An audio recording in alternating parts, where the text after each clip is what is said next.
Hey everybody, this is Tracii from LA Guns, and you're listening to the Brutally Delicious podcast.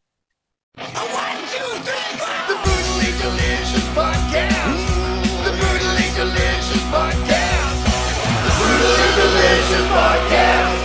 The Brutally Delicious Podcast.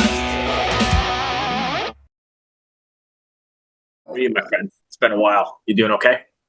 Yeah. Just talking a lot right now.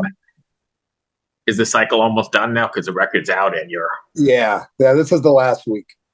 Oh, good. What's been the response to it so far? Has it been pretty good? It's been overwhelming. It's been, the vinyl sold out before it even came out. It's just, we've had really good luck on this so far. Are you surprised at the response, considering you guys have been at this for so long? Or Well, I mean, I'm always really grateful that, things always exceed what we kind of hope for. Right. So, that's why we keep making records. People keep buying them and they keep digging them, and we make them for ourselves, and it's fun, and we know they don't fall on deaf ears, so it's nice. It's a luxury these days. Do you feel any sort of responsibility to be carrying that torch or that sword forward from that 80s scene? I mean, because you guys are still going strong and releasing really good music, and you, from the outside appearance, haven't seemed to self-destruct. Right. I mean, every good thing comes to an end eventually, right? I don't know if I feel responsibility, but I definitely feel a lot of pride in, being kind of the one band that really continues to be creative in a way that the public still responds to it. That's not something you And can still respects. Yeah, it's wild.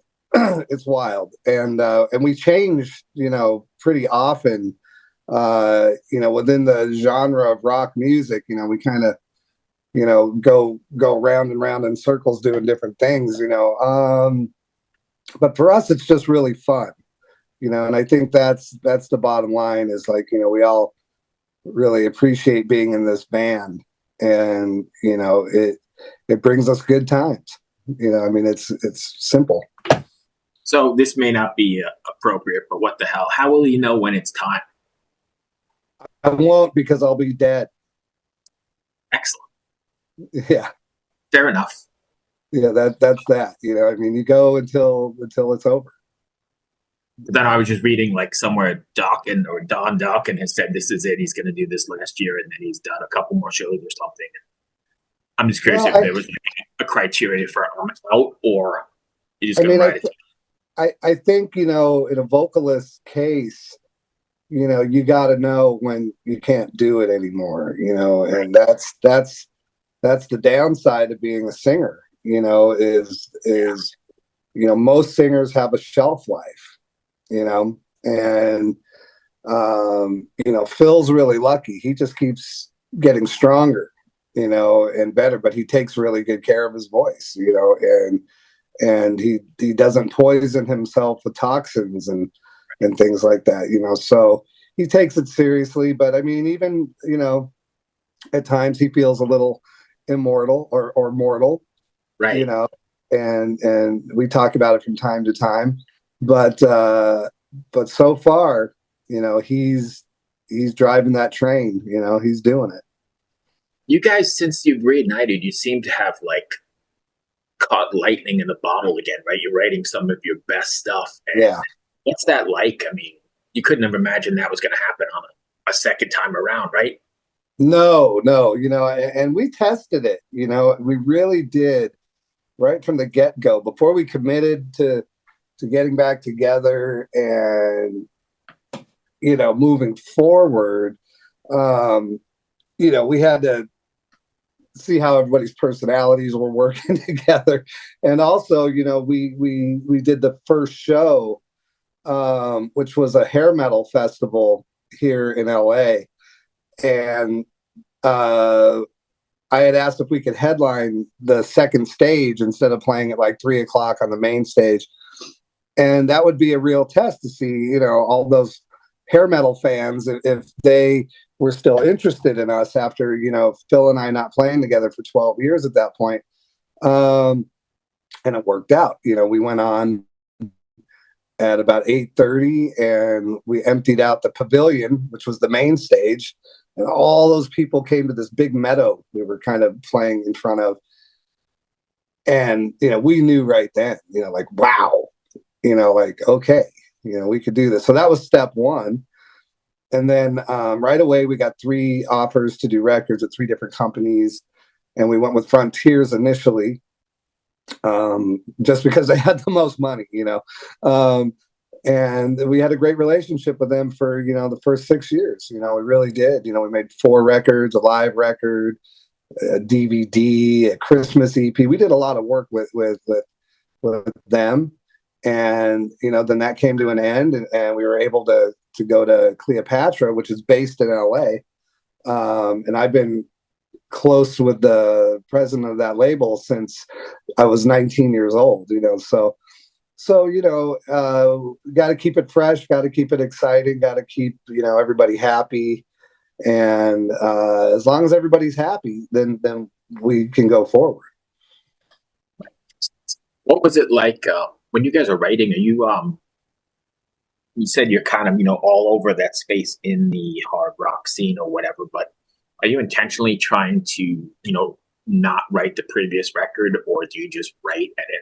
It's a natural kind of thing. Yeah, I mean that opinion changes from album to album. So when we came out with The Missing Piece, which was our first album after we got back together, it had such great success that we had to follow it up with something similar. The people were digging the heavier sound and darker, heavier, more aggressive.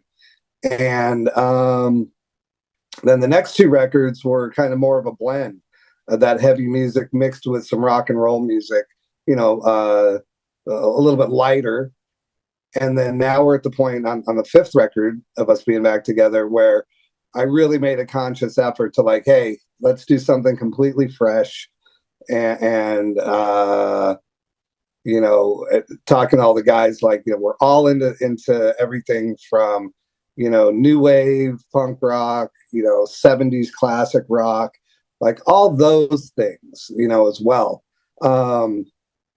So we just decided to take a step back, and kind of make an album that celebrates what we truly love. Like, what do we want to hear? You know what I mean? What's the records that are missing from our collections that, Bowie's not able to make anymore, the Dolls or the Stones or whatever it is, and that was the intention of this record, going in right from the get-go. Were you ever worried that the fans wouldn't take the journey with you? Well, not really. I always expect them not to. I mean, LA Guns fans are really resilient, because we've done this a few times, in the past 40 years or however long it's been. And they come to the party. You know what I mean? I kind of always get that vibe. You don't scare us. You know what I mean? And they always end up loving it, and like right now, okay, I'm surprised. Right now I'm very surprised because the amount of attention the album's getting and people talking about individual songs already. The record hasn't even been out a week, and people are talking about favorite songs, and we're talking about what we're going to put in the live set. And, these are all really positive things. Like I said, the record sold out, the vinyl, even before the day it came out. That's the first time in the past 5 records that's happened. And I didn't know that until people started posting, that their Amazon orders and they couldn't find them here, and everything's been postponed. And then a bunch of people, like, before it came out, were posting their vinyl. They had gotten it early. So, there's been a lot of activity, surrounding it. And I think also, though, that the album cover and the name of the album is also an attractive thing. The whole Leopard Skin, culture that we're selling seems to be really fun for everybody. So I think, and I guess speaking for me because I'm a hardcore '80s guy, right? I grew up with you guys. You guys were like Right. soundtrack of my life, and I think that whole period was about like a good time. If I can encapsulate it from where I was, they're like nothing but a good time, and I think that's why your music resonates so much because there's so much shit going on everywhere else that you sort Right. of need an escape and a way to just whatever turn it up and I don't know do Right. the skinny bop. I know that's not you, but you know what I'm saying. Just kind of Yeah, that's I think culturally, music either reflects the times or rebels against the times or tries to lighten the mood, in strange times. We're definitely in strange times. And historically with the band, like we put a song out, Let You Down, um, right after we had been in lockdown for 2 months. We wrote this song and it's really reflective of the time. It's really dark and it was really well received in a crazy way. And all we did is release it on YouTube. It didn't come out on an album for like a year and a half later. But we've done that, like right now we've done that. We've we're great at writing suicidal music, not suicidal tendencies, murder, not murder ballads, but suicide ballads. And, we snuck one on here even, but overall it is about the celebration of fun, upbeat, groovy, funky rock. And, we're really looking forward to going on tour this time. It's not going to be, the super metal set. It'll still be high energy and, loud and heavy, but, we're a little bit more upbeat these days. So two more for you then. One, I know you said you released the album, and so that brings me to the art of sequencing is something that's like I think totally been disregarded these days, right? And I think there's an art to putting a record together where you create that ebb and flow, and you take everything on a journey. How difficult was it that to do, and what are your thoughts on that? Because that's something that's missing totally, right? Well, yeah, with us, it's interesting the way we make records. Adam and I, our drummer, our studio drummer, he and I, we write the bulk of the music and the arrangements and the recording. We do all that. So, for example, Taste It was the first song that we put together musically, and then, say, well, what's next? So we kind of write that track list on the way, like, oh, okay, this has this is that. Right. So you're writing sort of in that order. Exactly. And then, historically rock songs are in the key of A or the key of E. So we do a good balance of key changes, throughout every record and the live set. So, you get to the end of record. There's only 10 songs on this record. Normally we do 11. So at the end, we had, Adam and I kind of have this structure to how the album is laid out. But then at that point, all those songs go to Phil and his writing partner, this guy, Mitch Davis.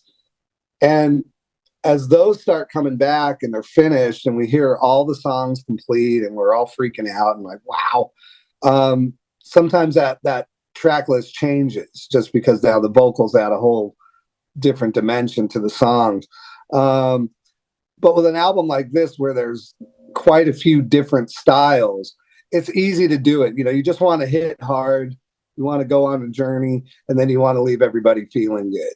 That's it's kind of like a movie plot, or a story, kind of thing.